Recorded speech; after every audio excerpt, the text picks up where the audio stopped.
"This house is for real family only, Jennifer." My mother's words sliced through the air like a perfectly sharpened knife, designed for maximum damage with minimal effort. She stood in the doorway to the sunroom, one manicured hand on the French door handle, effectively blocking my path to where everyone else was gathered. The crystal champagne flute in her other hand caught the afternoon light, sending tiny rainbows dancing across the hardwood floor between us. The same floor I had once crawled across as a baby, taken my first steps on, and later tiptoed over during midnight adventures. "You can wait in the kitchen," she added with a dismissive flick of her wrist. "The caterers might need help." Behind her, my half-sister Melissa's perfectly highlighted hair shimmered as she leaned in to whisper something to our stepbrother, David. Whatever she said made him smirk, his eyes flicking toward me momentarily before returning to his phone. My stepfather Tom suddenly became very interested in stirring his drink, the ice cubes clinking in uncomfortable rhythm with my heartbeat. I stood frozen in the hallway of the Victorian on Maple Street, my childhood home until age 12, when my parents divorced and my father moved to Chicago, the home my mother had received in the settlement. Before we jump back in, tell us where you're tuning in from, and if this story touches you, make sure you're subscribed, because tomorrow I've saved something extra special for you.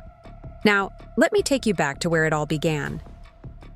The home where she'd remarried and raised her real family, while I became an occasional visitor, then a tolerated guest, and finally, at 32, a perpetual outsider.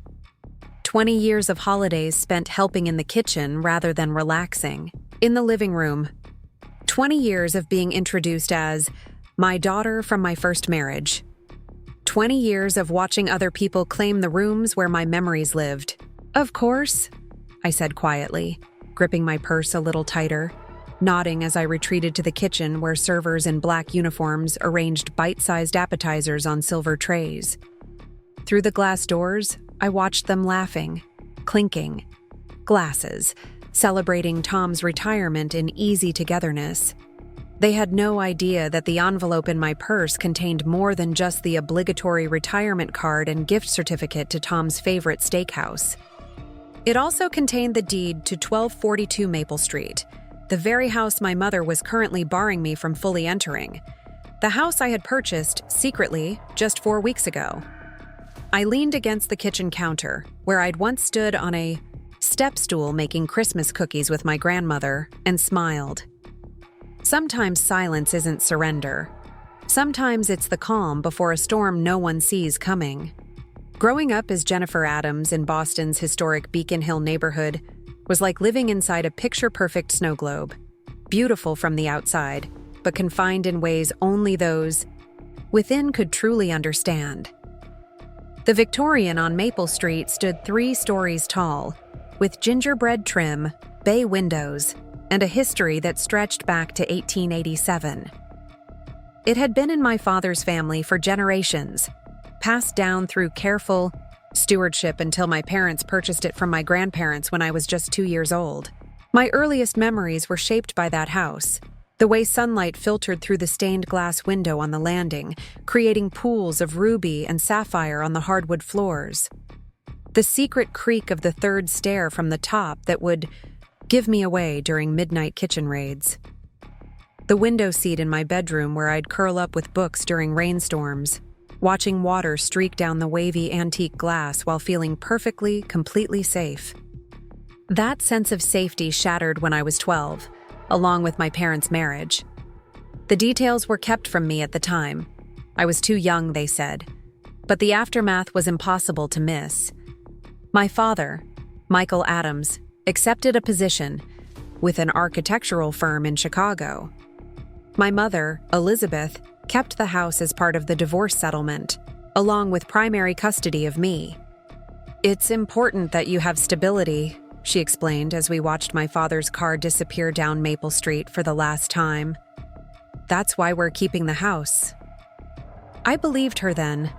I didn't understand that stability would soon mean something very different than I imagined. 6 months after the divorce was finalized, Tom Sullivan entered our lives. tall, confident, with the easy charm of a man accustomed to getting what he wanted. He was a financial advisor with a corner office downtown, a dazzling smile, and no children of his own.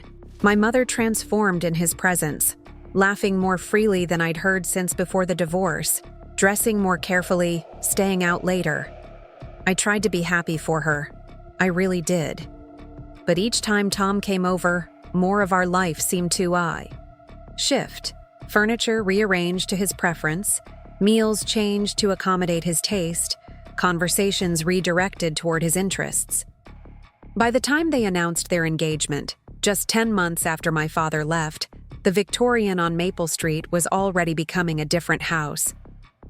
My butterfly wallpaper was stripped away, replaced with sophisticated beige. My artwork disappeared from the refrigerator door. My father's books were boxed up and moved to the attic. "We're making a fresh start," my mother explained, not quite meeting my eyes. "Tom thinks the house has so much potential." The wedding was small but elegant, held in the backyard garden. I wore a blue dress I didn't choose and stood beside my mother as she became Mrs. Sullivan. My father didn't attend, too awkward, my mother said, but sent a gift and called me that night to ask how I was doing. "Fine," I lied, staring at the ceiling of my bedroom, which was scheduled to be repainted the following week. When Melissa was born a year later, followed by David 2 years after that, the transformation of the house accelerated. My bedroom became the nursery, my things relocated to a smaller room at the end of the hall. Then, as the babies grew, that room too was needed. "We'll fix up the guest room in the attic for you," my mother said, her attention divided between the conversation and Melissa's attempts to eat crayons. "You'll love having a space all your own, away from the noise. Teenagers need privacy, right?" By 14, I was effectively living in the attic, a space that was sweltering in summer, freezing in winter, and always felt temporary, like I was just visiting.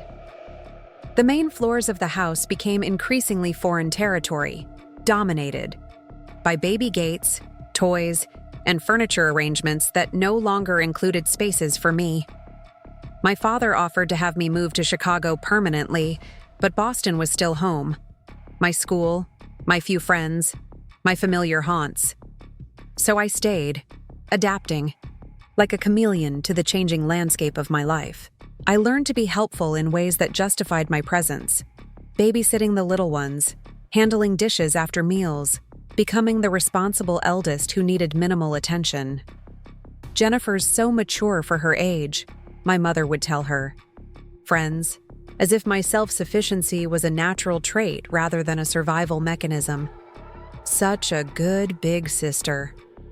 What she didn't say, what perhaps she didn't even realize, was that I had become good at being invisible. I had mastered the art of taking up minimal space, of anticipating needs before they were expressed, of being useful rather than present. I stopped bringing friends home, stopped expecting to be included in family photographs, stopped leaving evidence of my existence in common areas. When college acceptance letters arrived, I chose Boston University, close enough to maintain what tenuous family connections remained, but with the blessed relief of a dorm room that was undeniably mine.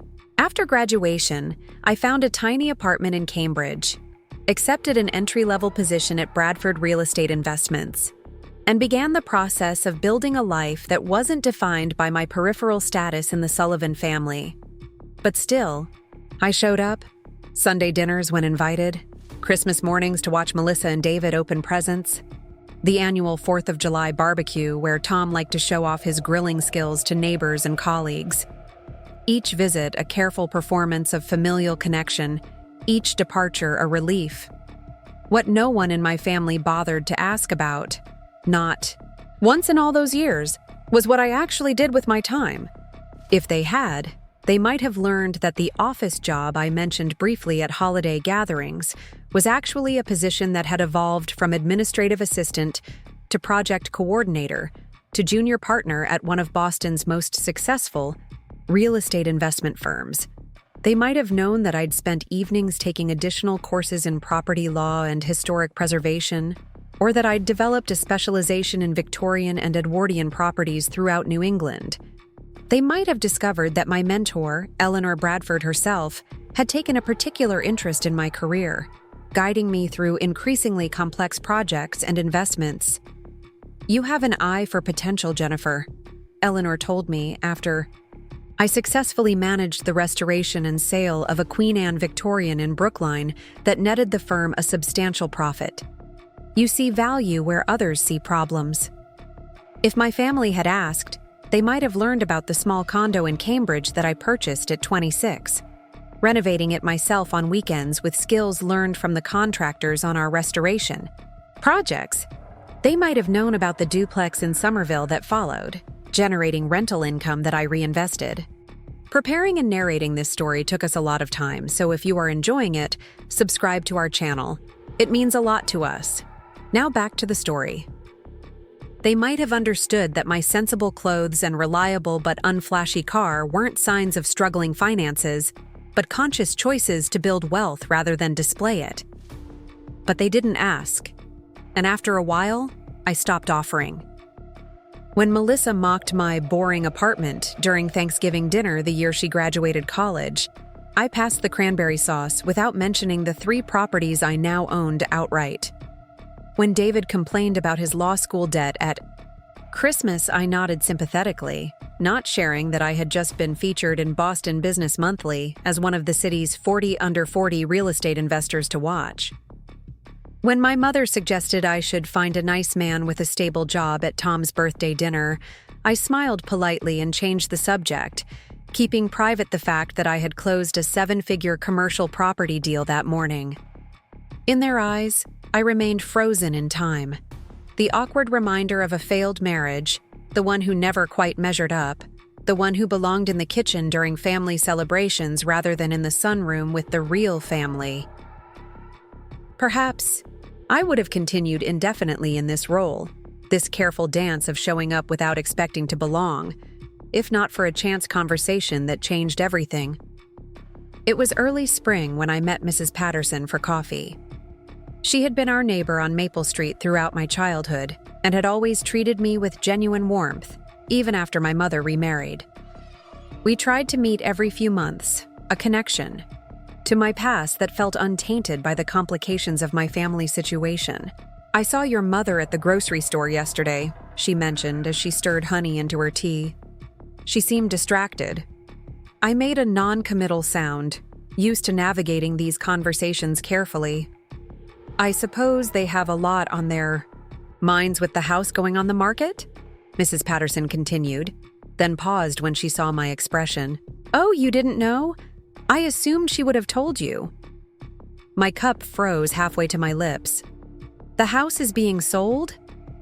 Mrs. Patterson looked immediately regretful. "I'm sorry, dear. I thought surely you'd be the first to know.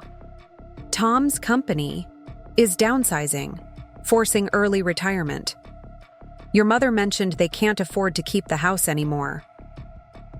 The Victorian on Maple Street, being sold. The home where I'd taken my first steps, lost my first tooth, weathered my parents' divorce. The place that held my history, even if it no longer held space for me in the present. I should have felt sad, perhaps even relieved that a chapter was closing. Instead, as I sat across from Mrs. Patterson in that quiet cafe, something entirely unexpected crystallized within me, a possibility I had never considered suddenly feeling inevitable.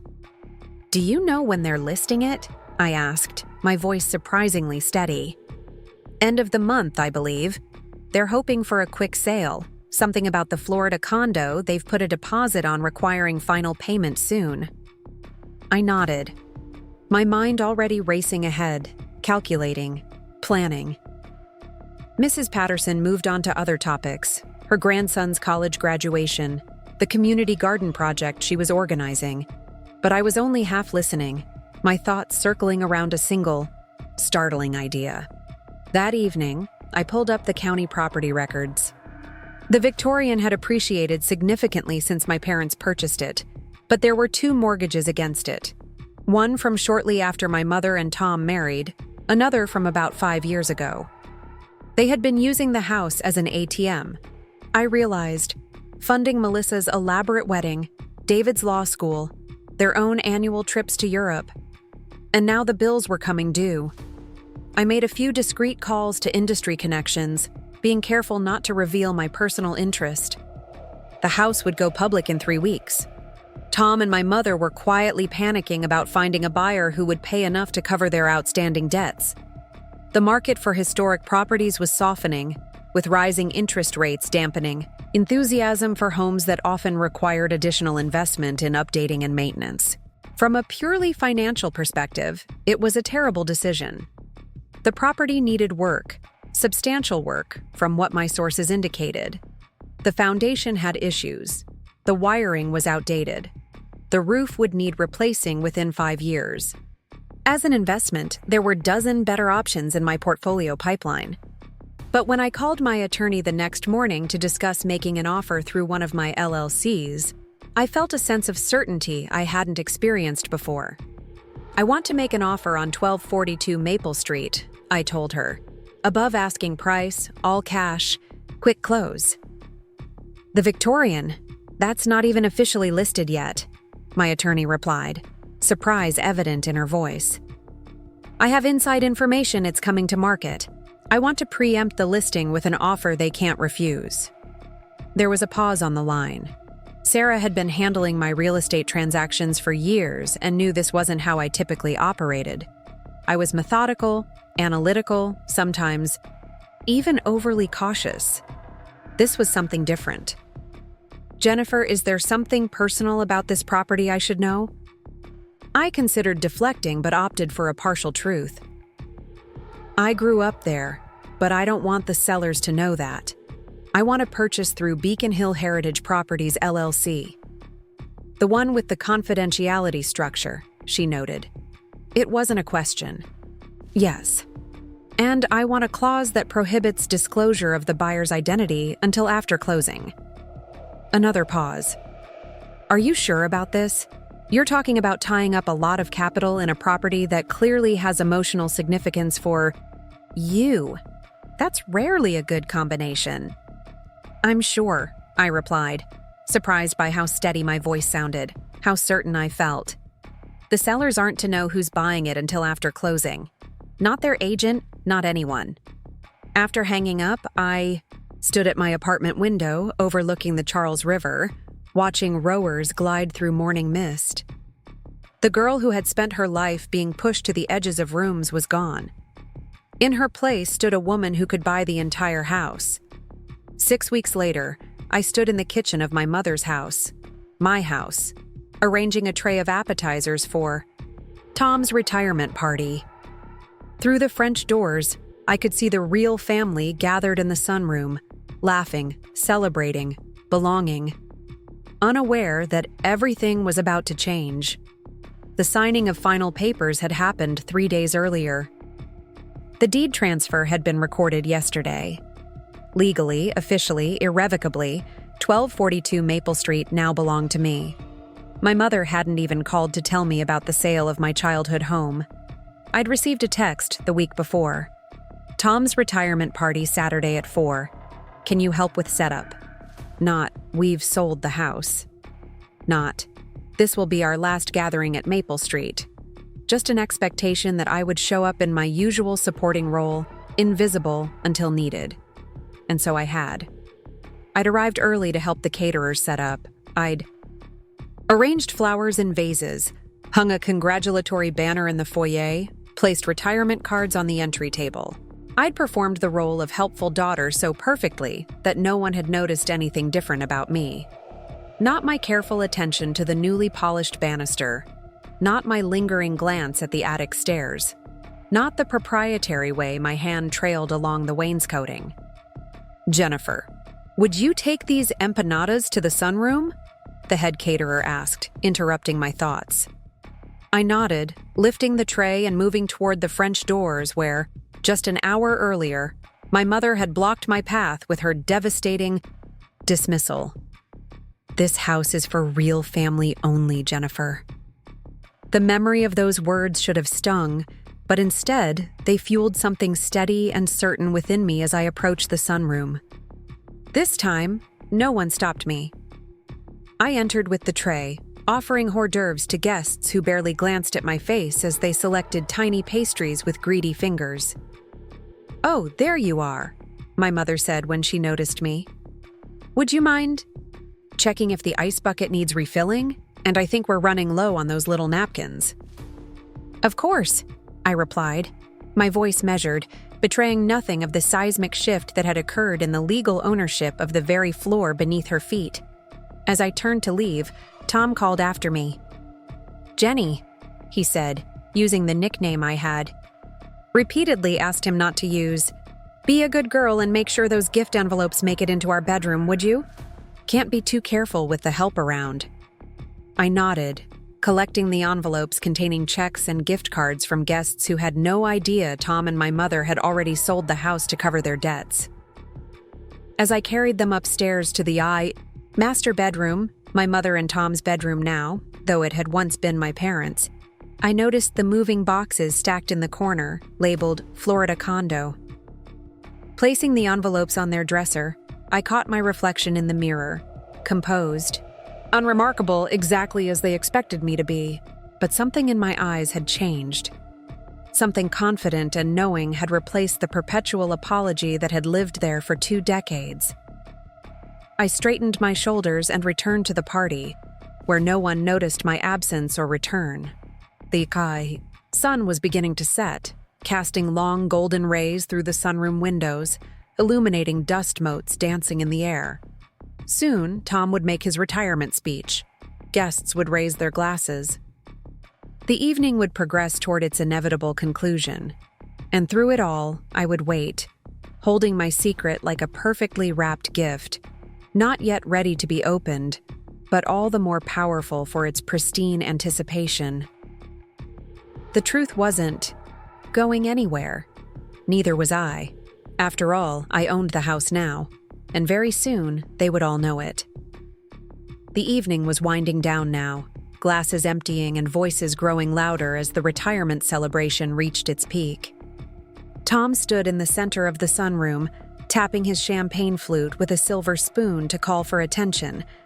The chatter gradually died away as guests turned expectantly toward him. "I want to thank everyone for coming tonight," he began, his voice carrying that practiced sincerity he'd perfected over decades in financial services. "This house has been the backdrop to so many important moments in our lives. Our children grew up here. We've celebrated birthdays, graduations, weddings." He gestured toward Melissa and David, who stood together near the fireplace, both glowing under their father's approving gaze. I lingered at the edge of the sunroom, still balancing an empty serving tray, still playing my assigned role. My mother stood beside Tom, her hand resting lightly on his arm, her expression a careful blend of supportive and wistful. "It's bittersweet to be leaving this beautiful old place," Tom continued. "But retirement brings new adventures. Naples is calling, and we've found a gorgeous condo with ocean views and no maintenance headaches." Polite laughter rippled through the guests. "To new beginnings, and to whoever becomes the next caretaker of this grand old lady. May they appreciate her quirks as much as we have." Everyone raised their glasses. Someone had handed me one at some point, and I lifted it along with the crowd. "Though I'd advise checking the wiring in the east wing," Tom added with a laugh. "Bit temperamental, that." More knowing chuckles. I smiled too, well aware of the wiring issues. They had been detailed in the inspection report, along with the 6 other major problems Tom had concealed or downplayed during the sale process. Problems that would have been deal breakers for most buyers. Problems that, as the new owner, I would soon be addressing with contractors who didn't cut corners. "Elizabeth," Tom said, turning to my mother, "anything you'd like to add?" My mother stepped forward, her silk blouse catching the light. "This house has been a beautiful home for our family," she said, her voice carrying the practiced warmth she reserved for audiences. Though I must say it's bittersweet leaving this place. So many memories of raising our children here. Her gaze swept the room, lingering briefly on Melissa and David, skipping over me entirely, as if I hadn't also been raised within these walls, as if my childhood memories didn't also live in the creaking floorboards and sunlit corners. I could have spoken up then, could have stepped forward and revealed the truth with a few simple words. The moment was perfect. The entire extended family and friend circle gathered, champagne flowing, attention focused. Instead, I sipped my champagne and said nothing. My silence wasn't about fear anymore. It wasn't about avoiding conflict or seeking approval. It was about timing, about understanding that some revelations are more powerful when they arrive at precisely the right moment. After the toast, guests began to collect coats and exchange final congratulations. The caterers packed up serving trays in the kitchen. I helped clear glasses and plates, moving efficiently between rooms, attentive but unobtrusive. As the crowd thinned, I found my mother in the foyer, checking her reflection in the antique mirror as she bid farewell to the Johnsons. "Such a lovely evening," Mrs. Johnson was saying. "You must be devastated to leave this beautiful home." My mother sighed dramatically.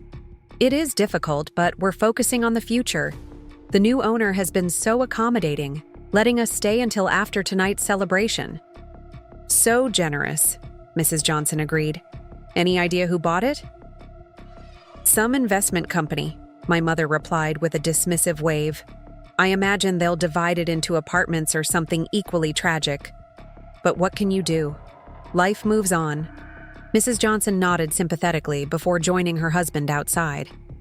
My mother turned, noticing me standing quietly by the stairs. "Jennifer, there you are. Would you help David collect the empty glasses from the study? We need to leave everything spotless for the new owners." I looked at her, really looked at her, for the first time in years, saw the woman who had systematically pushed me to the edges of her life, who had created a narrative where I was forever an outsider, who had never once considered how it felt to be told that the house where I took my first steps was for real family only.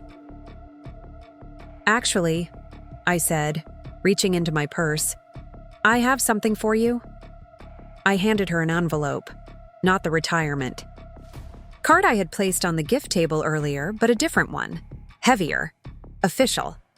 She took it with a puzzled expression. "What's this?" "Open it," I said quietly. She broke the seal and unfolded the document inside. Her eyes scanned the page, brow furrowing in confusion, then widening in shock as understanding dawned. This says that I'm the new owner," I finished for her. "Through my company, Beacon Hill Heritage Properties LLC. I bought the house last month." The color drained from her face. "You? But how? You couldn't possibly afford it?" I smiled. "I've owned 7 properties across Boston for years now. This is actually not my most valuable acquisition, though it is my most personal." She stared at me, then at the paper, then back at me. For once in her life, my mother was speechless. Tom approached, his retirement glow slightly dimmed by too much scotch. "What's going on?" My mother handed him the document wordlessly. He read it, disbelief spreading across his features. "This has to be a mistake. Jennifer doesn't. She couldn't." "It's not a mistake," I said calmly. "I'm your anonymous buyer. I own 1242 Maple Street now. All of it, including the sunroom." The stillness that followed felt like the moment after lightning strikes, a charged, suspended instant before the thunder. My mother recovered first, her shock hardening into something defensive.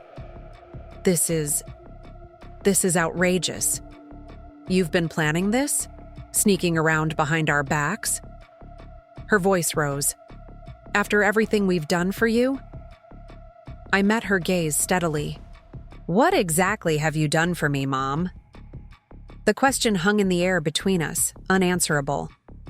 David appeared from the study, sensing tension. "What's happening?" "Your stepsister," Tom said, emphasizing the step with unusual force, "apparently bought our house without telling us. Some kind of trick." David's eyes widened. "Wait, you're the buyer? How is that even possible? You work at an office or something." "I'm a partner at Bradford Real Estate Investments," I said. "I specialize in historic properties." "Since when?"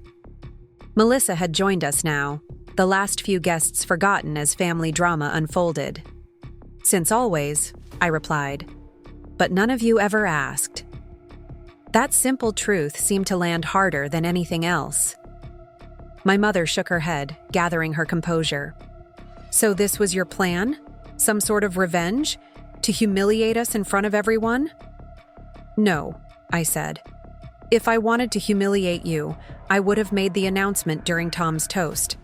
This was never about revenge." "Then what?" Tom demanded. "Why would you buy this house?" I looked around at the foyer, at the staircase where I'd once slid down the banister, at the doorway where my height had been marked in pencil until it was painted over after the divorce. "Because it was mine before it was ever yours," I said simply. "And because I was tired of being a guest in my own history." The remaining guests had gone silent, sensing the tension though they couldn't hear the actual exchange. Mrs. Patterson, who had lingered to say goodbye, watched from near the door with knowing eyes. "You need to leave," Tom said, his voice low and tight. "Actually," I replied, matching his tone but with steel beneath my words, "you need to leave. By the end of the month, as agreed in the contract you signed. I'm not accelerating the timeline. I'm not changing the terms. But let's be absolutely clear about who owns this house now." I turned to address the few remaining guests. "Thank you all for coming. I believe the party is concluding now." They began to filter out, murmuring goodbyes, eyes darting curiously between me and my stunned family. Mrs. Patterson squeezed my hand as she passed, a gesture of quiet support that nearly undid my composure. When the door closed behind the last guest, the silence in the foyer was absolute. "How could you do this?" my mother finally asked, her voice small and strange. "How could you not tell us? Would you have treated me differently if you'd known I was the buyer?" She started to object, then stopped, honesty finally winning. "Yes, probably." "That's why," I said simply. David ran a hand through his hair, looking bewildered. "I don't understand. You've never shown any interest in property or investments.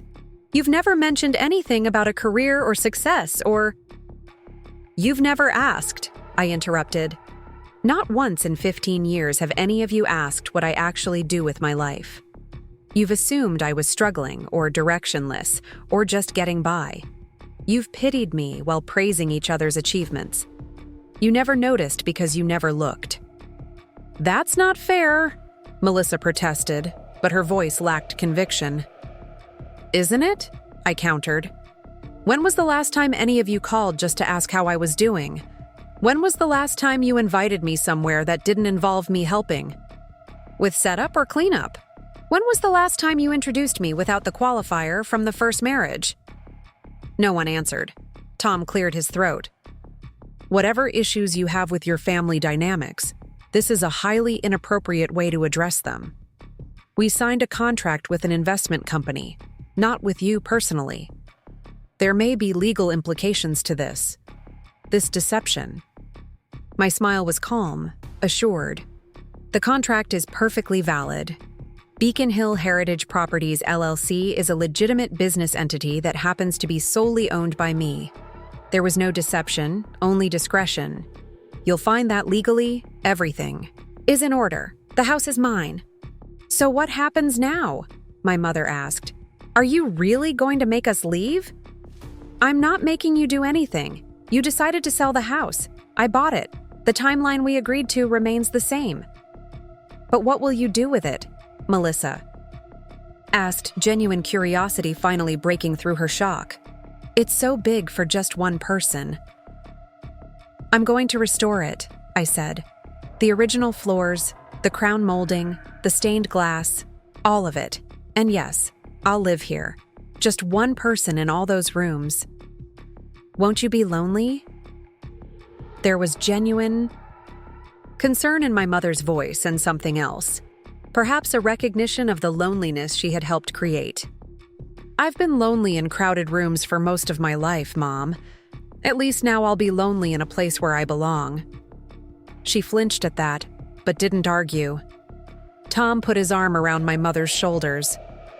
I think we should continue this discussion when everyone is calmer. It's been a long evening. I nodded. I'll come by tomorrow to discuss logistics. For now, I should go. This is absurd, David muttered. You can't just walk in here and... I can, I interrupted. And I have. I'll see you all tomorrow. I walked to the door, opened it, and stepped outside into the cool evening air. Behind me, the heavy oak door of the Victorian on Maple Street closed with a solid thud. For the first time in 20 years, I walked away from that house not as an outsider seeking belonging, but as the rightful owner. The night was clear, stars visible despite the city lights. I stood for a moment on the sidewalk, looking up at the silhouette of the house against the night sky. The ornate trim, the peaked roof, the bay windows. Mine. Every brick, every floorboard, every memory embedded in its walls. I drove back to my Cambridge apartment feeling strangely calm. The revelation I had imagined for weeks had unfolded differently than I'd anticipated. Less triumphant, more solemn. I hadn't felt the vindication I expected. Instead, there was a quiet certainty, a settling into truth. My phone began buzzing before I even reached home. First came a text from Melissa. We need to talk. This is crazy. Call me? Then David. Did you seriously buy our house? What kind of game are you playing? I silenced the phone and placed it on my nightstand. Tomorrow would bring more questions, more confrontations, more attempts to redefine what had happened. But tonight belonged to me alone. I slept deeply that night, dreamlessly, like someone who had set down a heavy burden after carrying it for far too long. Morning came with pale spring sunshine and more messages. My mother had called 3 times before leaving a voicemail, her voice oscillating between indignation and conciliation. Jennifer, we need to talk about this situation. I don't understand why you couldn't have just told us. Call me back immediately. Tom sent an email, surprisingly professional. While I'm concerned about the manner of acquisition, I respect the business strategy. Perhaps we could discuss an arrangement where your mother and I rent back the property for a few months until our Florida situation is finalized. I read each message carefully, noting how quickly their perception of me had shifted from Jennifer, who helps in the kitchen, to Jennifer who might be useful. But something had shifted in me too. I wasn't angry. I wasn't even bitter anymore. I just saw with perfect clarity what I had been too close to see before. They had never not loved me because I wasn't enough. They had never really seen me at all. And now that they did, their interest felt less like reconciliation and more like recalculation. I texted Melissa back. Coffee at Thinking Cup at 10?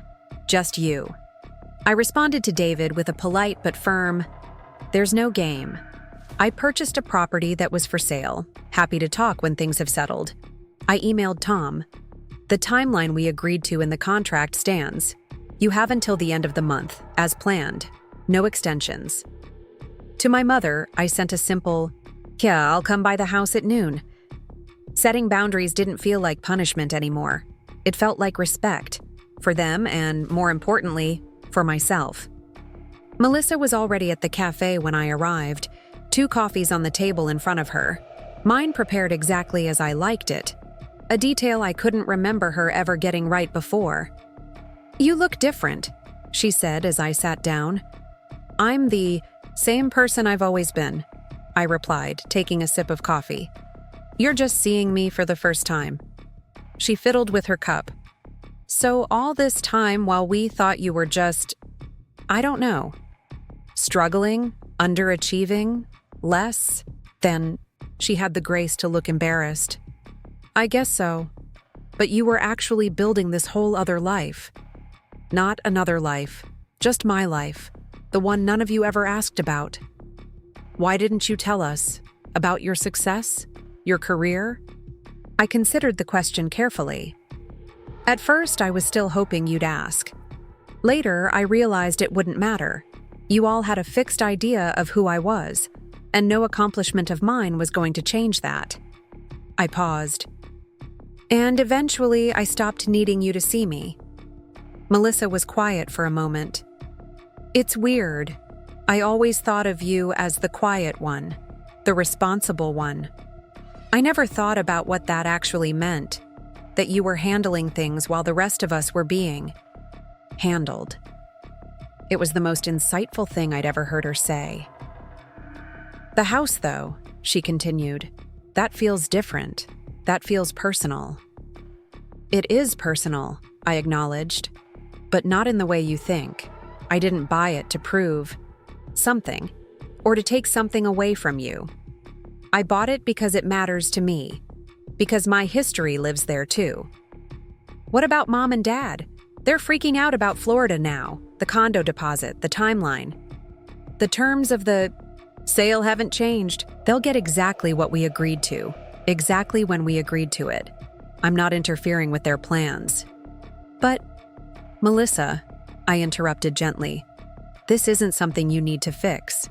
It's not a problem that requires solving. It's simply a change in circumstances that everyone will adjust to. She studied me with new eyes. You're really not the person I thought you were. No, I agreed. I'm not. We finished our coffee in a silence that wasn't entirely uncomfortable. As we were leaving, she hesitated, then gave me an awkward hug. For what it's worth, she said, I'm sorry we weren't better sisters to each other. The sincerity in her voice surprised me. Me too, I replied, meaning it. My mother was waiting on the porch when I arrived at the house. She looked older somehow, less certain than she had at the party. The carefully constructed veneer of the perfect matriarch had cracked, revealing the anxious woman beneath. Come in, she said, stepping aside. Tom's at the bank. We sat in the kitchen, the room where I'd always been most welcome in this house. Sunlight poured through the windows, catching dust motes in its beams. A half-packed box of dishes sat on the counter. I still don't understand why you did this in secret, she began after a long silence. It feels so underhanded.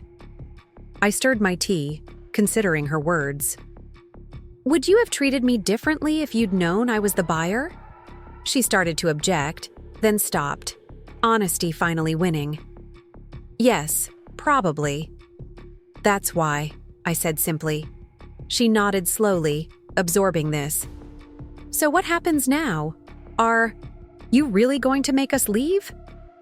I'm not making you do anything. You decided to sell the house. I bought it. The timeline we agreed to remains the same. But what about Florida? The deposit on the condo is due in full next week.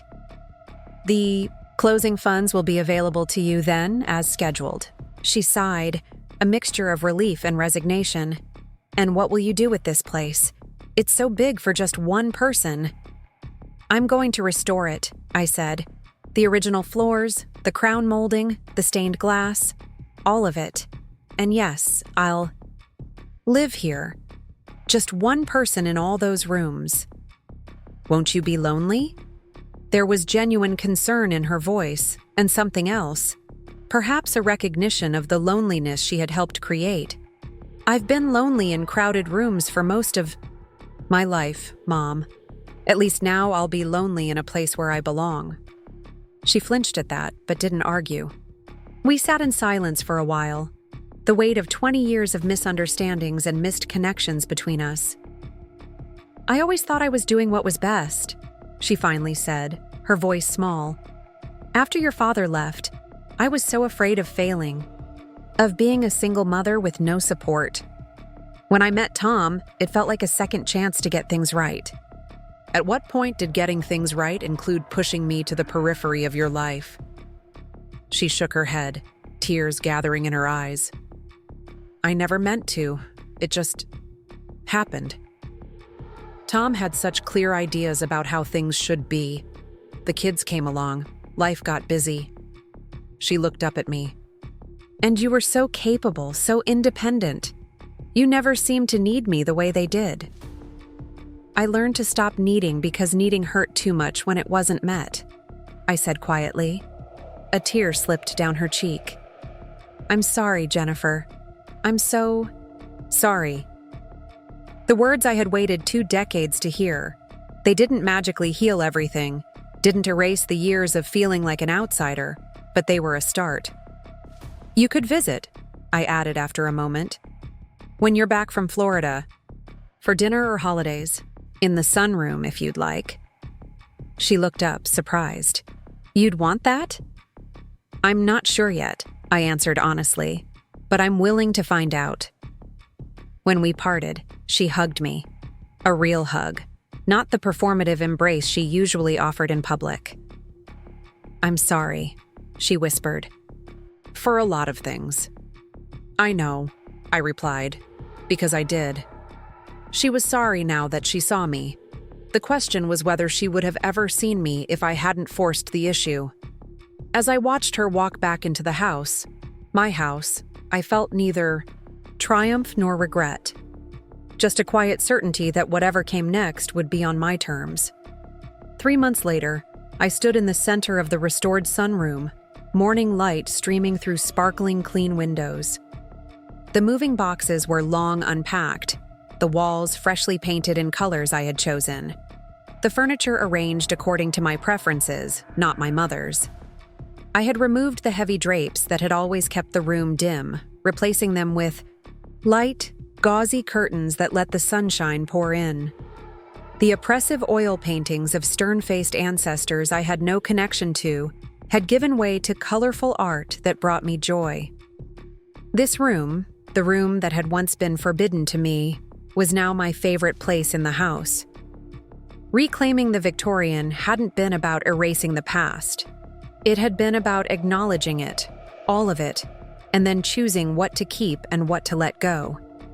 I kept the banister I had slid down as a child. I kept the window seat where I had once read books for hours. I kept the creaky third stair as a reminder of midnight sneaking. I kept the height marks in the pantry door frame that had been discovered, under layers of paint during restoration. But I replaced the locks my mother had once used to keep me out of rooms. I opened walls that had created unnecessary divisions. I fixed the neglected wiring and plumbing that had been hidden behind perfect facades. The house, like me, had always had good bones. It just needed someone who saw its true value. My phone chimed with a text from Melissa, confirming our dinner, plans for the weekend. We were slowly building something that, if not quite sisterhood, was at least honest. David had sent a housewarming plant with a card that read, "Impressive renovation, respect." It wasn't an apology, but it was acknowledgement, which was its own kind of beginning. My mother had called twice since returning from Florida. Our conversations were still careful, layered with unspoken history, but they were conversations nonetheless. She had asked if she might visit in the spring, and I had said yes. Not because I had forgiven everything, but because I had learned something important. True belonging isn't about being let in by others. It's about claiming your own space, defining your own boundaries, and then deciding, from a position of strength rather than need, who to welcome in. As I sat in the sunlight, in my house, in my life, I understood that the most powerful ownership isn't of property, but of story, of self. The girl who had once been exiled to the kitchen had become the woman who owned every room. And that was a home no one could ever take away. Summer arrived with unexpected intensity that year, bathing Boston in waves of heat that made the old Victorians' original windows a liability rather than a charm. I spent weekends carefully removing, restoring, and reinstalling each one, preserving, The wavy antique glass while adding discreet weather stripping that would keep both summer heat and winter cold at bay. Every morning, I woke early to work with contractors before heading to my office. Every evening, I returned to a house in transition. Rooms draped in drop cloths, floors partially sanded, walls stripped back to reveal layers of history. Some nights I slept on a mattress on the floor of what had once been the butler's pantry, the only space untouched by renovation. Other nights, when the dust and chaos became too much, I retreated to my Cambridge apartment, not yet ready to fully release that piece of my independent life. The process of reclaiming the Victorian was simultaneously more challenging and more rewarding than I had anticipated. Behind every wall we opened lurked a surprise, sometimes charming, like the cache of vintage newspapers from 1923 we discovered beneath the dining room floorboards, and sometimes alarming, like the knob and tube wiring that had been improperly spliced into modern circuits in the master bedroom. Whoever did this was either reckless or ignorant, my electrician muttered as he traced the dangerous connections. Could have started a fire any day. I thought of Tom's casual dismissal of the temperamental wiring in his retirement toast, and felt a chill despite the summer heat. The house had been neglected in ways that weren't immediately visible, problems covered with quick cosmetic fixes rather than addressed at their source. It was a metaphor I wasn't prepared to examine too closely. On a sweltering Tuesday in early July, I took a rare day off to oversee the delivery of custom-milled crown molding that would replace sections damaged by years of water infiltration. As I directed the workers toward the appropriate rooms, a car pulled into the driveway, a rental with Florida plates. My mother emerged from the driver's side, looking tentative in a way I'd rarely seen her. "I hope it's all right that I didn't call first," she said as she approached, one hand shielding her eyes from the sun. "We flew in last night for David's birthday tomorrow. I wanted to see how it was coming along." I hesitated, then gestured toward the front door.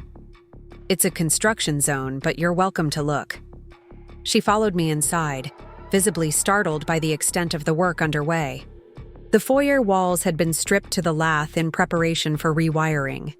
The staircase was partially disassembled, its balusters carefully labeled and laid out for restoration. "You're really taking it down to the bones," she observed, stepping carefully around a stack of reclaimed heart pine flooring. "The bones are the best part," I replied. "They just needed to be uncovered again." We moved through the rooms slowly, my mother increasingly quiet as she took in the scope of the transformation.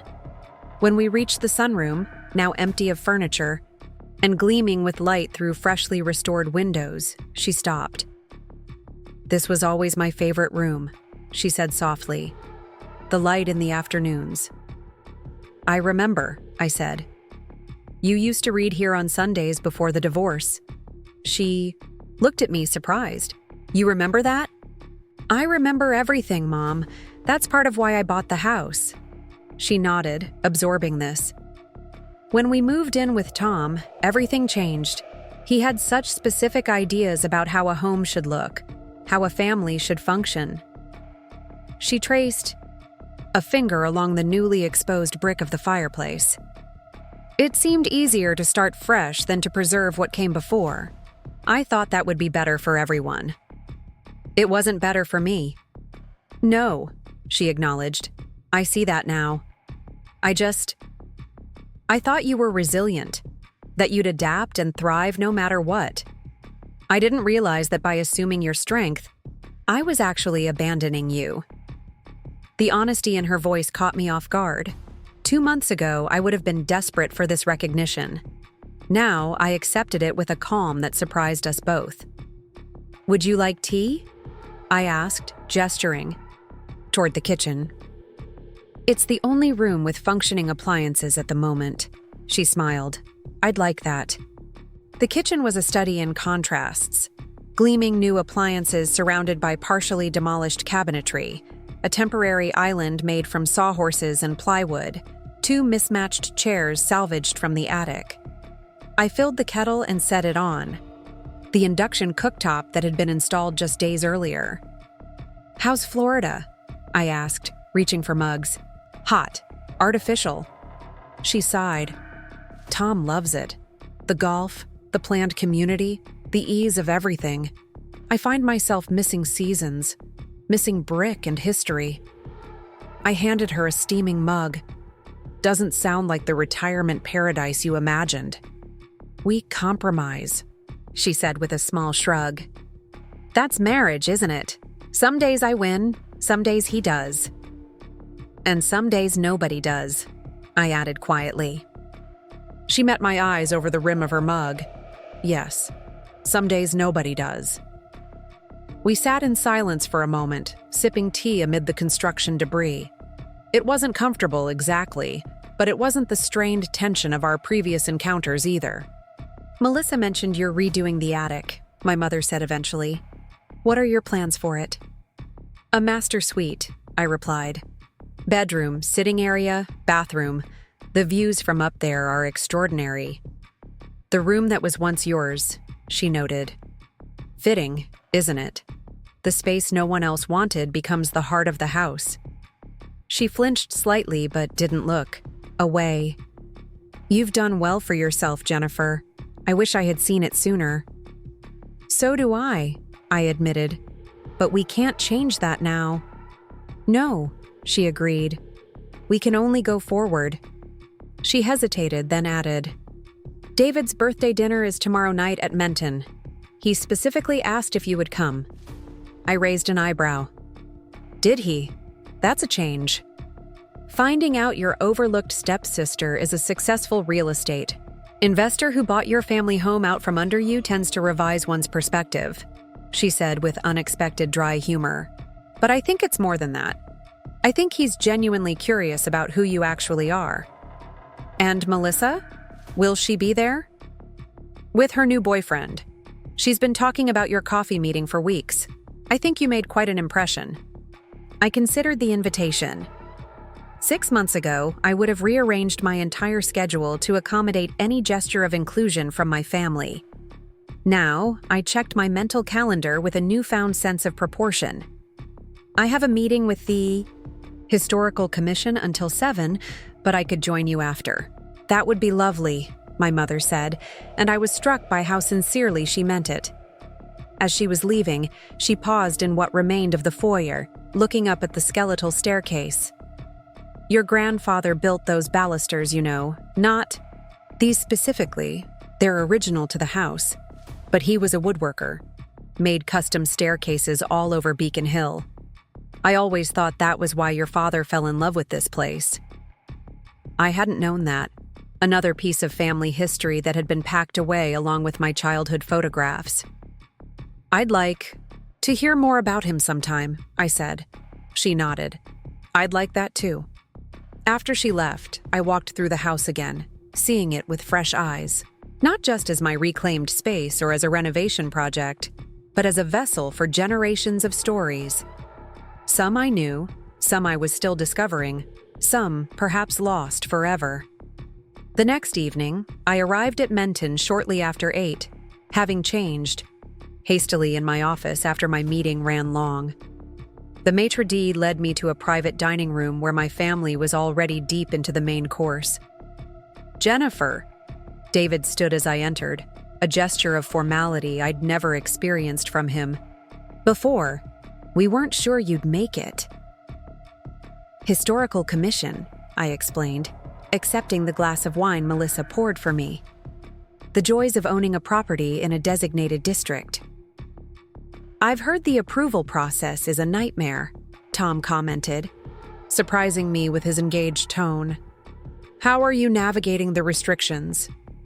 "By working with them instead of against them," I replied, unfolding my napkin. "Their concerns are actually valid, preserving architectural integrity, maintaining historical character. My goals align with theirs, so it's more collaborative than adversarial." "Smart approach," David nodded. "Most people get defensive immediately." "Most people want to cut corners," I said. "I don't. The house deserves better." An awkward silence fell at my indirect reference to their maintenance or lack thereof during their ownership. My mother stepped into the breach. "Jennifer has the entire house down to the studs," she told Tom. "The transformation is already remarkable." "You've seen it?" Melissa asked, surprised. "I stopped by yesterday," my mother confirmed. "The attention to detail is impressive." "I'd love to see what you're doing with the place," Melissa's boyfriend interjected, leaning forward with interest. "I'm Mark, by the way. I teach architectural history at MIT." This was unexpected. Melissa's previous boyfriends had been selected primarily for their income potential or social connections. A professor represented a significant departure from type. "The house was built in 1887, I told him. Peabody and Stearns design, though modified somewhat in the 1920s. I'm restoring as many original elements as possible while updating systems to modern standards." Mark's face lit up. "Peabody and Stearns? That's architectural royalty. They defined the aesthetic of Gilded Age Boston. Have you found any original blueprints?" "Not yet, but I'm working with an archival researcher to track them down. There's evidence of a conservatory that was removed at some point. I'd love to reconstruct it if I can find the plans." "I might be able to help with that," Mark offered. "The MIT archives have an extensive collection of their work. It hasn't been properly digitized yet." "That would be amazing," I said sincerely. Melissa watched this exchange with an expression I couldn't quite interpret. Not jealousy exactly, but something similarly complex. "My girlfriend, the historic house renovation expert," she said finally, with a smile that seemed genuine if slightly forced. "Who would have thought?"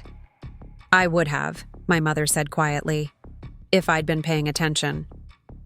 The table fell silent again, the weight of years of missed connections and overlooked potential hanging in the air.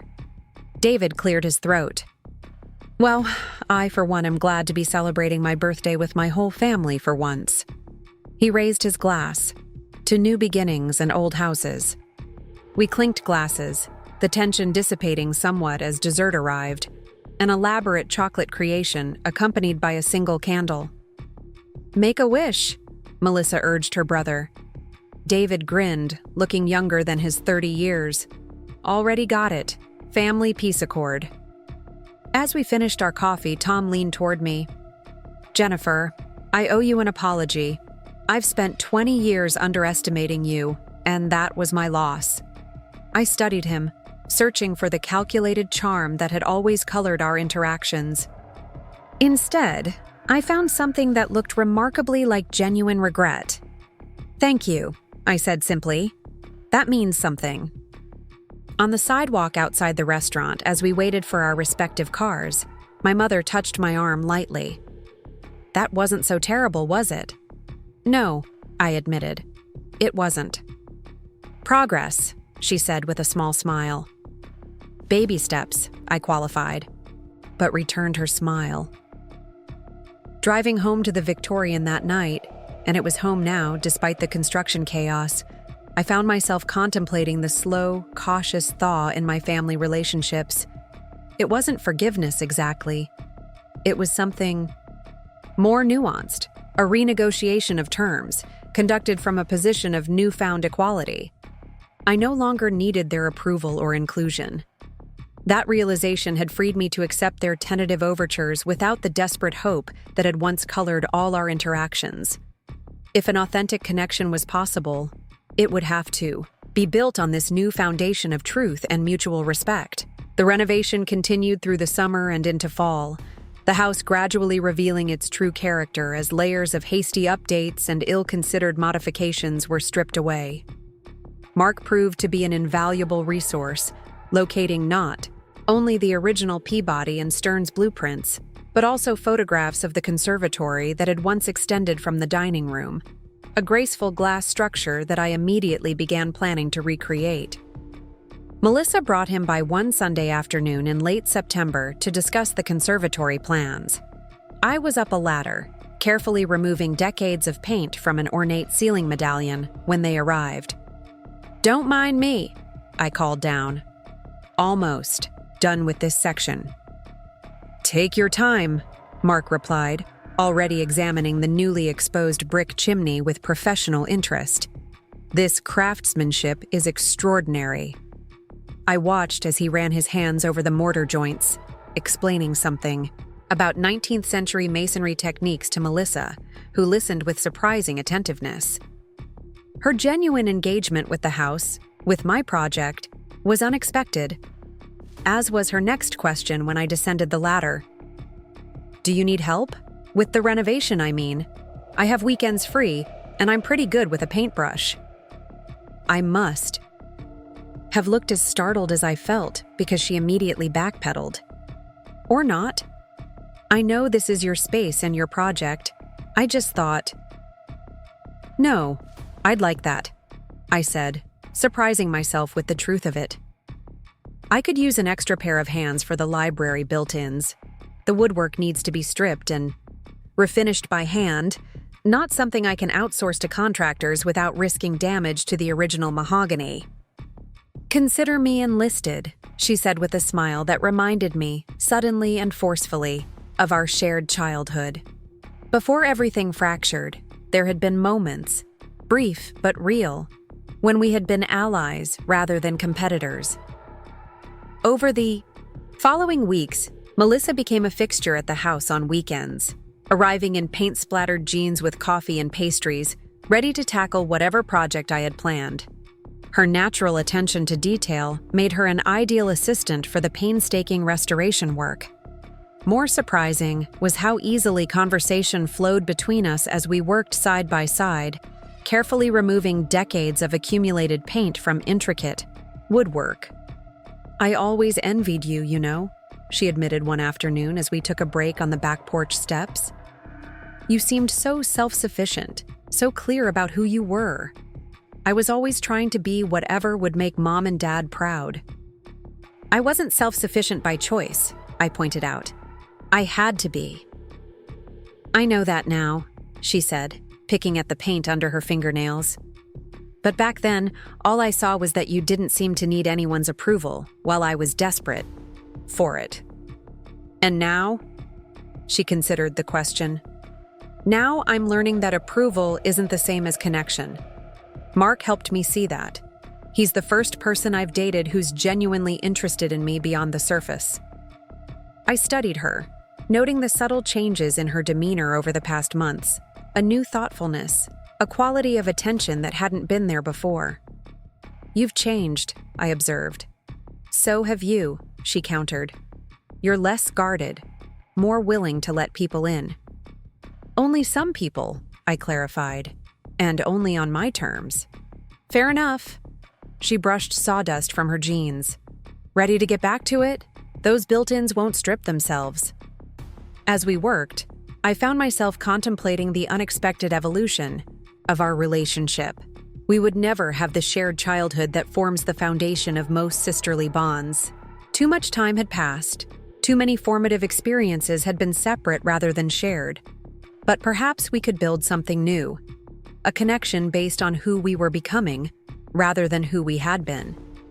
The following weekend, David joined us, arriving with toolbox in hand and a determination to help install the newly delivered custom kitchen cabinets. His legal precision made him an excellent measurer, and his newfound humility allowed him to take direction without bristling. I had no idea how much work goes into a restoration like this, he admitted as we carefully leveled each cabinet. It's not just money, it's vision and patience. And research, I added, handing him a shim. Half the challenge is figuring out what's appropriate for the period without making the house unlivable by modern standards. You've struck that balance remarkably well, he observed, stepping back to assess our progress. It feels both authentic and practical. Coming from David, who had spent his entire adult life pursuing status symbols rather than substance, this was perhaps the highest compliment he could offer. By the time Thanksgiving approached, the major structural work was complete. The house was weather-tight again, with new systems hidden discreetly behind restored plaster walls. The kitchen was functional, the bathrooms updated while maintaining period charm, and the public rooms sufficiently furnished to be comfortable if not yet fully decorated. When my mother called to discuss holiday plans, I found myself offering, without premeditation, "Would you like to have Thanksgiving here? The dining room is finished, and the table seats 12 comfortably." The silence on the other end of the line spoke volumes. "Are you sure?" she finally asked, her voice carefully neutral. "It's a lot of work, and you're still settling in." "I'm sure," I said, surprising myself with the truth of it. "It feels right somehow." "Then we'd love to. Should I bring anything?" "Just yourselves," I replied. "I'll handle the rest." After hanging up, I stood in the center of the dining room, now restored to its 1887 glory with deep burgundy walls, gleaming wainscoting, and a crystal chandelier that had been carefully disassembled, cleaned, and rewired. The massive mahogany table, a lucky find at an estate sale in Back Bay, dominated the space without overwhelming it. I tried to imagine my family gathered around it. Tom and my mother, Melissa and Mark, David and whatever +1 he might bring. No longer peripheral figures in my life, but not quite central either. Somewhere in between, in a newly negotiated territory of cautious connection. The week before Thanksgiving, a package arrived from Florida, carefully wrapped and accompanied by a note in my mother's handwriting. "Found these in storage. Thought they should come home." Inside were photo albums I hadn't seen in 20 years, my baby book, elementary school pictures, family vacations from before the divorce. Among them was a small leather-bound volume I didn't recognize. Opening, it revealed my grandfather's handwriting, detailing the techniques and materials he had used in his woodworking career. I sat on the window seat in what was now my library, turning the pages with careful fingers, absorbing this unexpected connection to a heritage I had barely known existed. The precise drawings of joinery techniques and tool adaptations reflected a craftsman's attention to detail that felt immediately familiar, the same quality that had drawn me to historic preservation, to seeing the beauty in methodical restoration. When Thanksgiving Day arrived, I woke early to prepare. The house smelled of beeswax polish and fresh flowers, with a fire crackling in the dining room fireplace that had been unused for decades until I had the chimney relined 2 weeks earlier. My mother was the first to arrive, bearing a crystal bowl I recognized from childhood holidays. "Cranberry sauce," she explained unnecessarily, handing me the bowl. "Still my mother's recipe." "I remember," I said, leading her toward the kitchen. "Oranges and walnuts." "You always picked out the walnuts," she recalled with a small smile. "I still do," I admitted. She paused in the doorway of the kitchen, taking in the transformation. The modern appliances blended seamlessly with restored cabinetry and soapstone countertops that matched the original fragments we'd discovered during demolition. "It's beautiful, Jennifer. Truly." Her eyes were suspiciously bright. "You've breathed life back into this house in a way I never could." "Different priorities," I said, "neither accusation nor absolution. Different times in our lives." She nodded, accepting this. "Where can I help?" We worked side by side, preparing dishes in comfortable near silence.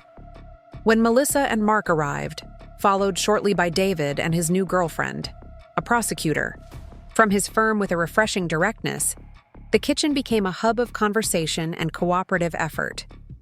Tom was the last to arrive, looking slightly uncomfortable in the house he had once owned. I noticed how he hesitated at the threshold, as if suddenly unsure of his welcome. "Come in," I said, gesturing him forward. "Dinner's almost ready." He handed me a bottle of wine, a vintage significantly more expensive than what he used to serve at family gatherings.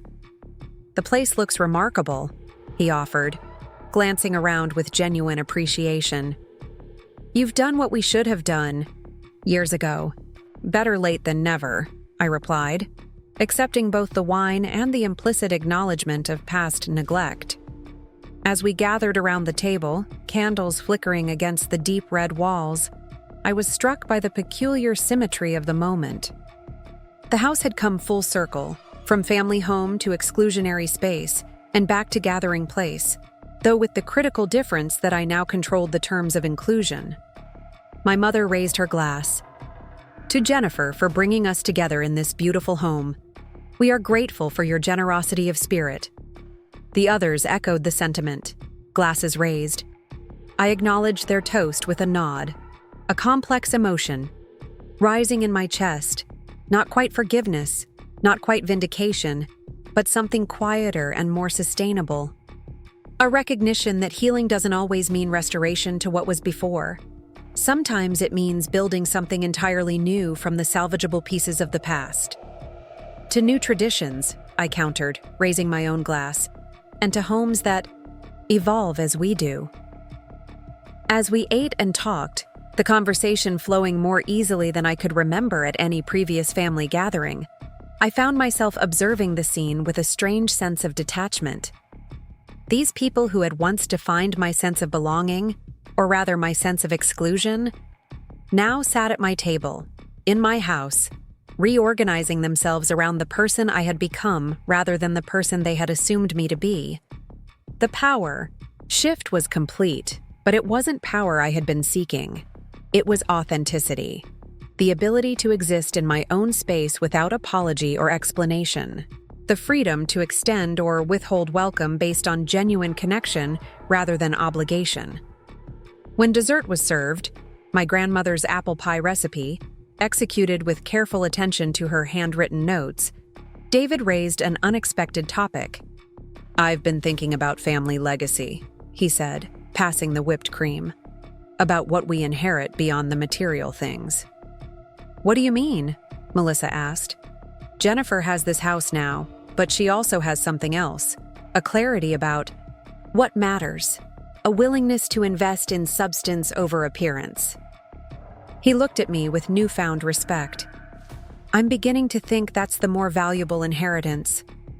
My mother's eyes met mine across the table, a moment of understanding passing between us. The journey from that cold retirement party to this warm Thanksgiving dinner had been more than a transfer of property. It had been a fundamental realignment of how we saw each other, and perhaps more importantly, how we saw ourselves. Later, as everyone prepared to leave, my mother lingered in the foyer, her hand trailing along the restored banister. "Will you come for Christmas in Florida?" she asked tentatively. "There's room for everyone." I considered the invitation, weighing it against my newly established boundaries. "I think I'll stay here for Christmas," I said gently, "but maybe I'll visit in January, when you're settled." She nodded, understanding both what I was offering and what I was withholding. "The door is always open," she said, echoing words I had once longed to hear from her. "So is mine," I replied, and meant it. After everyone had gone, I walked through the quiet house, switching off lights, adjusting thermostats, locking doors. In the dining room, I paused to extinguish the candles, watching the smoke curl upward toward the restored ceiling medallion. The Victorian on Maple Street stood solid around me, its bones strong beneath the carefully renewed skin. Not perfect. There were still projects to complete, details to address, but whole in a way it hadn't been for decades. A vessel for memories, both painful and precious, and for whatever new stories would unfold within its walls. I was no longer an outsider seeking entry to rooms where I wasn't welcome. Every space in this house now existed on my terms, open or closed according to my choices, rather than someone else's judgment. The girl who had once been told, "This house is for real family only," had become the woman who defined what family meant, what welcome entailed, what belonging required. And that, more than any deed or title, was the true ownership I had claimed. Winter settled over Boston with characteristic intensity, transforming Maple Street into a picture-perfect New England scene. Snow blanketed the Victorian's newly restored roof. Icicles hung from meticulously repaired gutters, and wreaths adorned the freshly painted front door. Inside, radiators that had been rebuilt rather than replaced hummed efficiently, distributing heat evenly through rooms that no longer surrendered warmth to drafty windows and poorly insulated walls. I spent Christmas morning in the library, curled in the window seat with a cup of coffee, watching snowflakes drift past leaded glass panes. The quiet felt deliberate rather than lonely, a chosen solitude rather than an imposed isolation. I had declined my mother's invitation to Florida, not out of spite, but out of a genuine desire to experience my first Christmas in my restored home, on my own terms. Melissa had called the night before, slightly tipsy from her flight to Naples, describing the aggressively tropical decorations at my mother and Tom's condo with affectionate mockery. Palm trees wrapped in twinkle lights, she'd reported. Flamingo ornaments. Mom is trying so hard to embrace Florida, but she keeps talking about how much she misses real snow. Is she happy there? I'd asked, genuinely curious. I think she's trying to be, Melissa had replied after a thoughtful pause. For Tom's sake, but this isn't her world. She's a New England woman down to her bones. The observation had surprised me, not because it was inaccurate, but because it revealed a level of perception in Melissa I hadn't previously credited her with. Our recent collaboration on the house restoration had revealed depths to my half-sister that years of holiday small talk had never uncovered. My phone chimed with a text message, interrupting my reverie. It was from Mrs. Patterson, my former neighbor who had unwittingly set everything in motion with her casual mention of the house being sold. "Merry Christmas, dear. The Victorian looks absolutely splendid with the snow. Your grandfather would be so proud." I smiled, warmth spreading through me at the reference to a heritage I was only beginning to explore. After discovering my grandfather's woodworking journal, I'd begun researching his career, tracking down examples of his craftsmanship in historic homes throughout Beacon Hill and Back Bay. His attention to detail, his respect for materials, his commitment to quality over expedience. These values resonated with me in ways that went beyond coincidence. When I'd mentioned this to my mother during our last phone conversation, she'd gone quiet for a moment before admitting, "You remind me of him sometimes.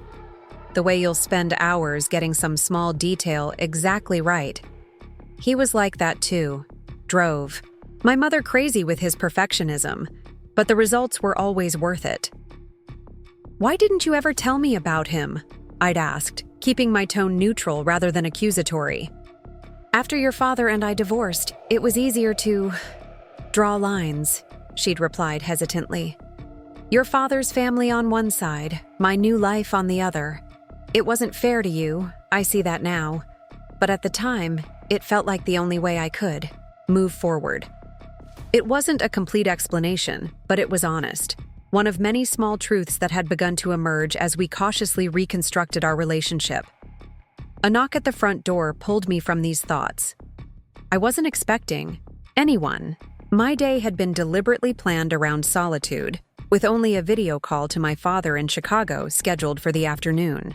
Opening the door revealed David stamping snow from his boots on the porch steps, a gift bag dangling from one gloved hand. "Surprise," he said, looking slightly uncertain. "I know you said you wanted to spend the day alone, but I had something I wanted to give you in person." I hesitated only briefly before stepping aside. "Come in. I just made coffee." He followed me to the kitchen, exclaiming over the restored tin ceiling and custom cabinets we'd installed together in October. "It looks even better with all the finishing touches," he observed, accepting the mug I offered. "What brings you to Boston? I thought you were in Florida with everyone else."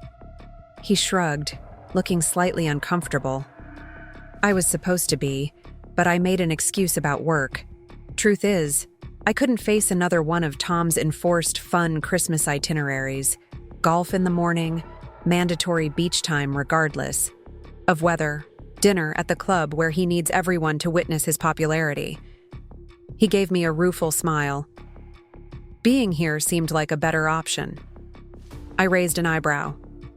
Spending Christmas with the stepsister you barely acknowledged for 20 years? That's your better option. To his credit, David didn't flinch from the observation. I deserve that, and worse. He set his mug down carefully on the marble countertop. Which brings me to why I'm here. He handed me the gift bag, watching intently as I removed an antique wooden box, beautifully crafted with dovetail joints, and a hand-carved lid. "This belonged to your grandfather," he explained as I ran my fingers over the smooth maple surface. "I found it in Dad's storage unit when I was helping him organize their move. I don't think he even knew what it was. It was mixed in with a bunch of old tax records, but I recognized the initials on the bottom. I turned the box over to find W.A. burned into the wood. William Adams, my father's father, the woodworker whose journal I'd been studying. "Open it," David urged. Inside were drafting tools, delicate brass calipers, a folding rule, pencils worn down to stubs, and a small leather notebook filled with measurements and sketches. "David, this is incredible," I said, genuinely moved.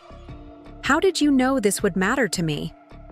He hesitated, then spoke with uncharacteristic directness. "Because I've been paying attention.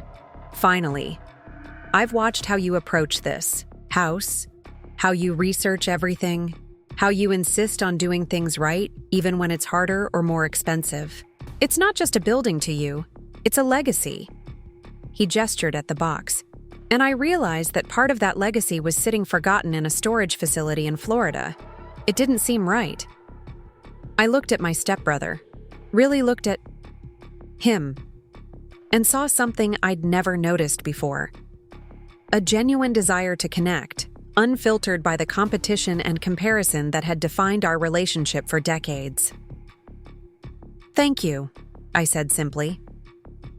"Not just for the gift, but for recognizing why it matters." He nodded, seeming relieved.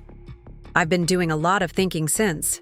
Well, since you bought this place out from under us." His smile took any sting from the words. "About why I never bothered to get to know you. Why it was easier to see you as Dad's stepdaughter rather than as a person in your own right. And what conclusions did you reach?" "That I was insecure," he admitted with surprising candor. "That I needed to be the golden child, the successful one, the favorite. And that meant keeping you in the box Mom and Dad created for you. The quiet, responsible one who didn't need attention or recognition." The insight was more perceptive than I would have expected from David, who had always struck me as emotionally obtuse. "What changed?" I asked. "Perspective," he replied, gesturing around the kitchen. "Watching you transform this house, seeing how you've built this incredible career without any of us noticing, it made me question all the assumptions I've been operating under, including what success actually looks like."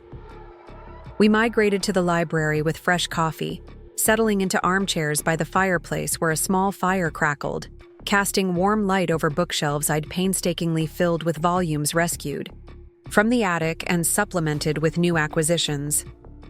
"Speaking of success," David continued, "I'm thinking about making a change. Professionally." "Oh?" I kept my tone casual, though I was surprised by this confidence. "I hate corporate law," he said bluntly. "I've always hated it. I only went into it because Tom expected it, because it was prestigious and lucrative and allowed me to drop impressive client names at dinner parties."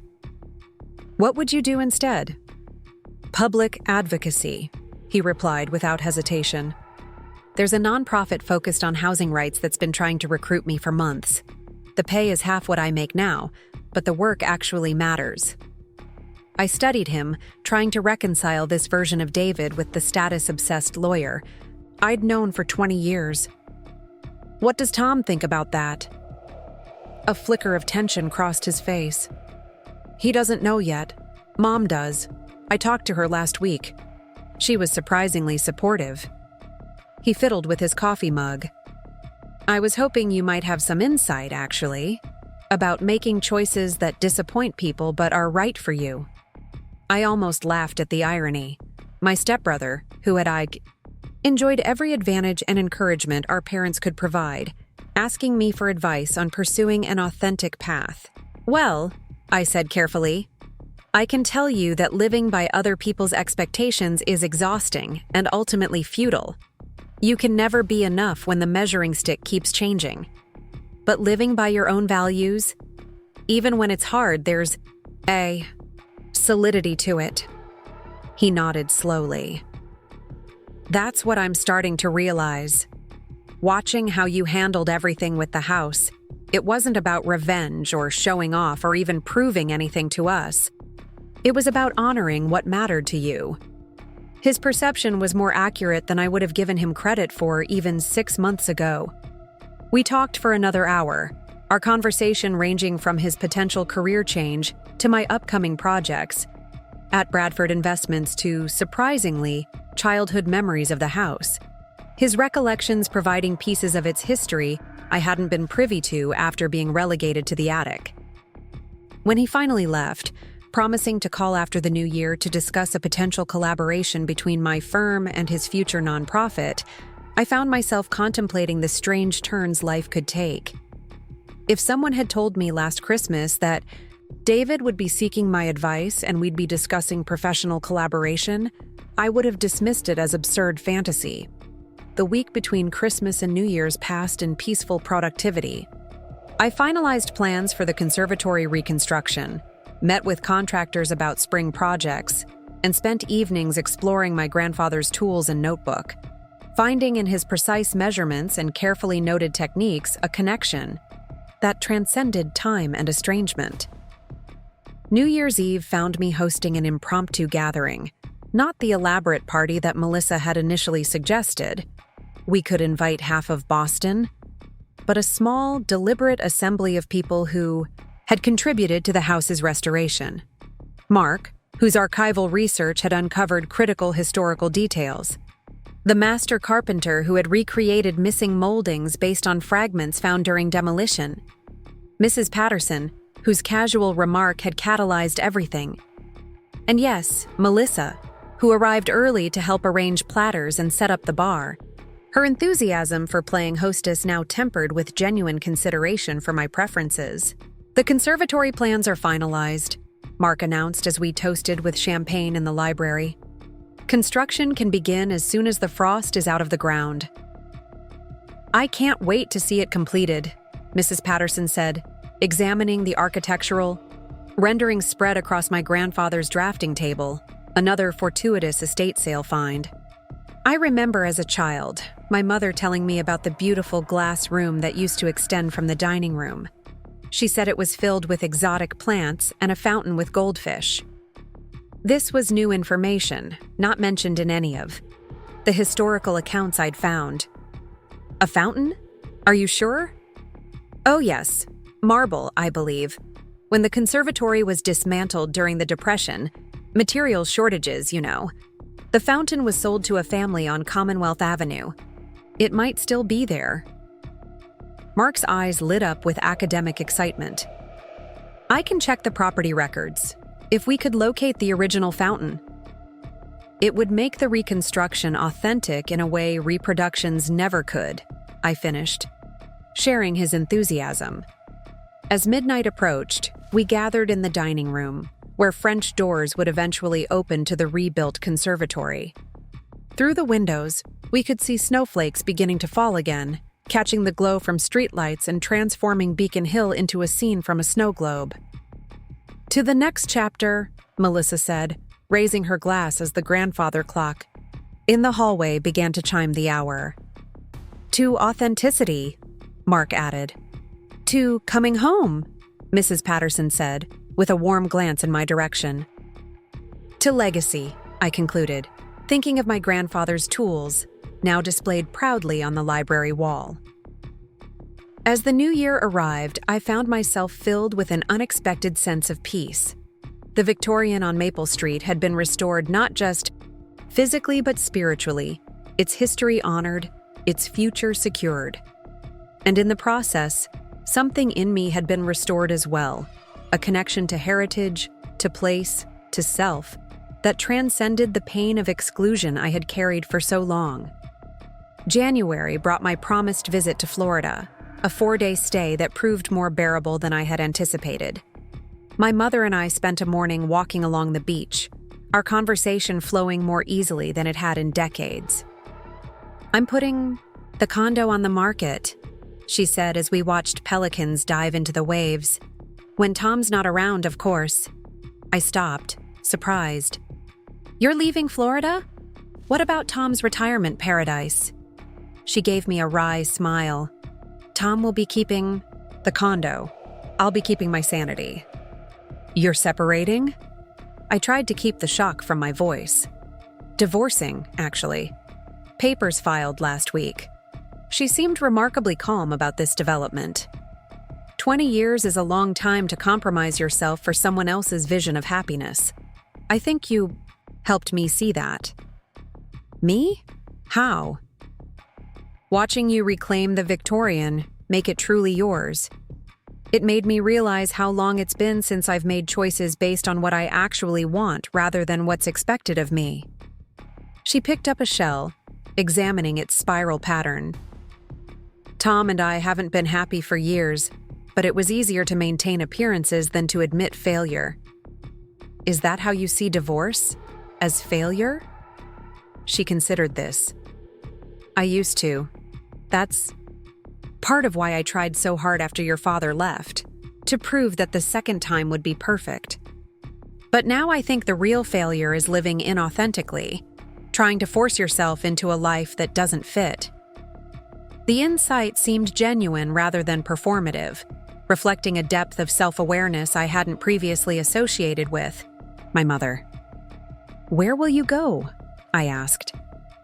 "Boston, I hope," she replied, watching my face carefully for my reaction. "Not to impose on you, I've found a lovely little apartment in Back Bay, but to be closer to the life that actually feels like mine." I processed this information, searching my feelings for resistance and finding, to my surprise, cautious optimism instead. "I'd like that," I said finally, "having you nearby, on new terms." Her smile was worth the vulnerability of the admission. February brought record snowfall to Boston, testing the Victorian's restored roof and upgraded insulation. The house stood firm against winter's assault, its systems functioning perfectly despite the challenging conditions.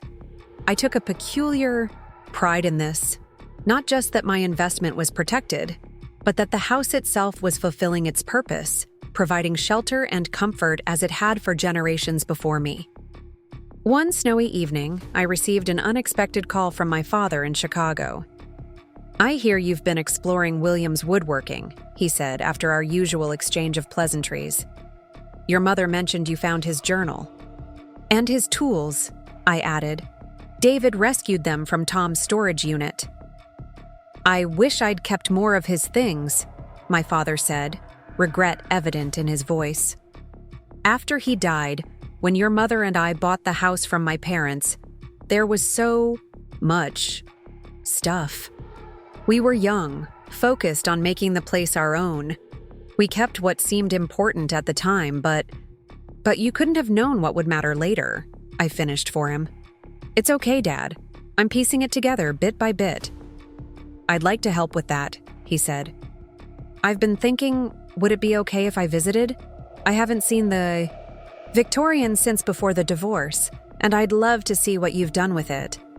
Plus, I have some of William's drawings in my attic that should really be with you." The offer touched me deeply. My father had never returned to Boston after the divorce, our relationship maintained through my periodic visits to Chicago and regular phone calls. His willingness to revisit a place that surely held painful memories for him felt like a gift. "I'd love that," I said sincerely.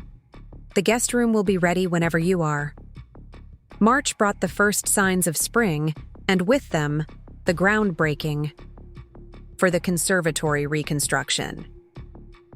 As frost retreated from the earth, foundations were prepared, specialized glass ordered, and intricate ironwork commissioned based on the historical photographs Mark had discovered. More remarkably, Mark's research had indeed located the original marble fountain, still in the Commonwealth Avenue home where it had been installed nearly a century earlier. Through a series of delicate negotiations involving a significant donation to the current owner's preferred charity, the fountain was returning to its original home.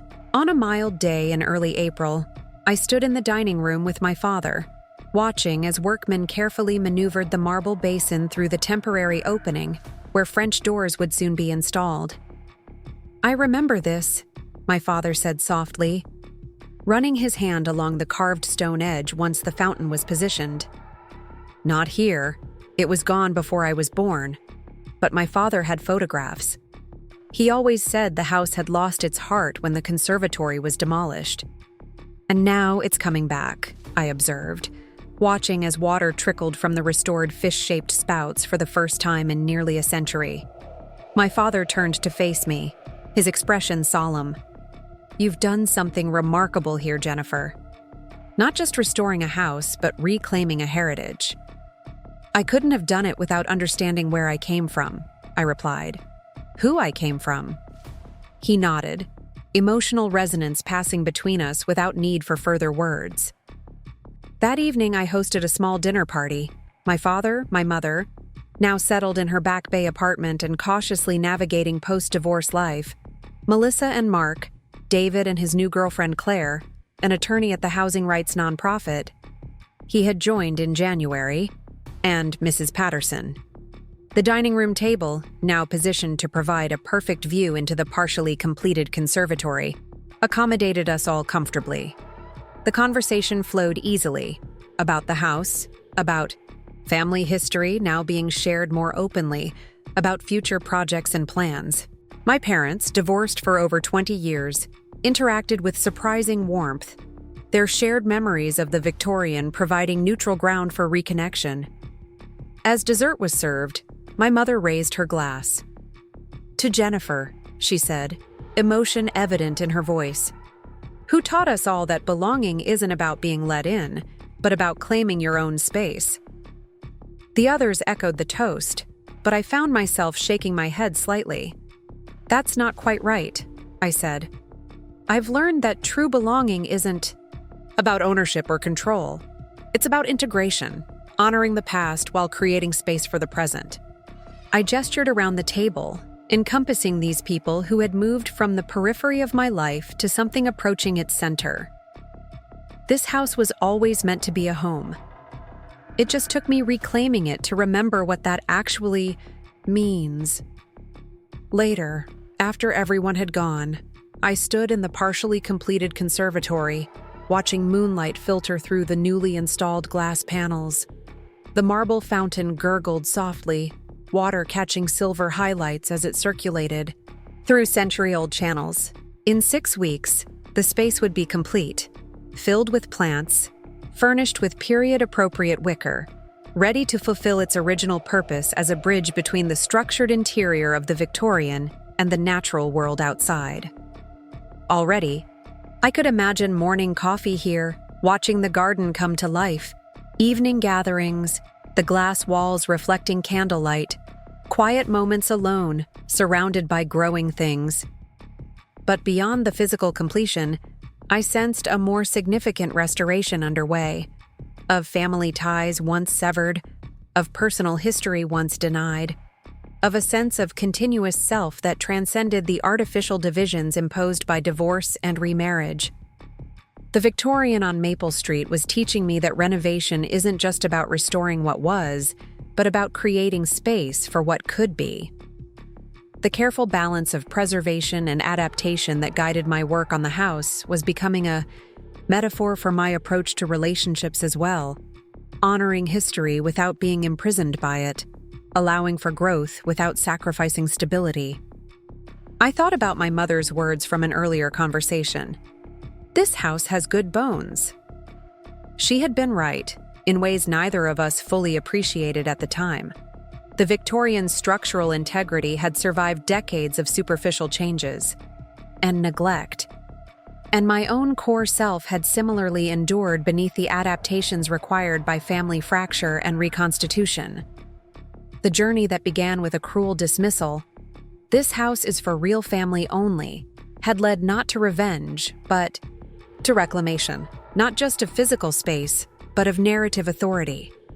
The power to determine what family meant, what belonging required, what welcome entailed. Spring deepened into summer. The conservatory was completed, its glass walls refracting sunlight into rainbow patterns across the dining room floor. The garden was replanted according to designs found in the Historical Society archives, heritage roses climbing trellises where their ancestors had grown a century earlier. On a perfect July evening, I hosted a garden party to celebrate the full restoration of the Victorian on Maple Street. The guest list had expanded beyond my immediate circle to include neighbors, colleagues, craftspeople who had contributed to the renovation, and even a representative from the Historical Society who presented a plaque commemorating the house's architectural significance. As twilight fell and Japanese lanterns illuminated the garden paths, I found myself standing on the back porch with my mother, watching guests mingle among flowering shrubs and reflecting pools. "I never properly apologized," she said quietly, "for that moment at Tom's retirement party, for saying the house was for real family only. It was cruel and untrue, and I'm deeply sorry." "Thank you," I said, accepting both the apology and the acknowledgement of harm it represented. But in a strange way, I'm almost grateful it happened. It was the catalyst for everything that followed. She nodded thoughtfully. "Sometimes we need the harshest moments to see the clearest truths." From the garden came the sound of laughter. Melissa, telling some animated story to a group that included my father and David, their faces lit by lantern light.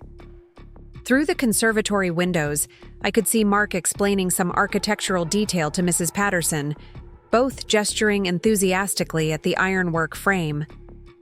"Look at them all," my mother said with a hint of wonder, "connected in ways that would have seemed impossible a year ago." "The house makes it possible," I replied. "It gives us common ground, a shared point of reference."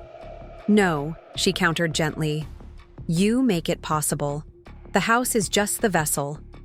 You're the one who created space for new connections, who set the terms of engagement, who demonstrated that boundaries and welcome aren't mutually exclusive." Her insight startled me, partly because it was accurate, and partly because it revealed how deeply she had been reflecting on the transformation in our family dynamics. Inside the Victorian, lights glowed behind leaded glass windows. Beyond the garden wall, Beacon Hill settled into evening routines, contemporary life unfolding among historic facades. And here on the porch, my mother and I stood in comfortable silence, two women who had traversed a difficult path to reach this moment of mutual recognition. The girl who had once been exiled to the kitchen had indeed become the woman who owned every room. But ownership, I was discovering, was less about possession than stewardship, of physical spaces, of family heritage, of personal narrative. The Victorian on Maple Street wasn't just my house now. It was home, in the deepest sense of the word, a place of authentic belonging, a vessel for continuing stories, a foundation for whatever came next, and that was a legacy worth building. Up next, you've got two more standout stories right on your screen. If this one hit the mark, you won't want to pass these up. Just click and check them out.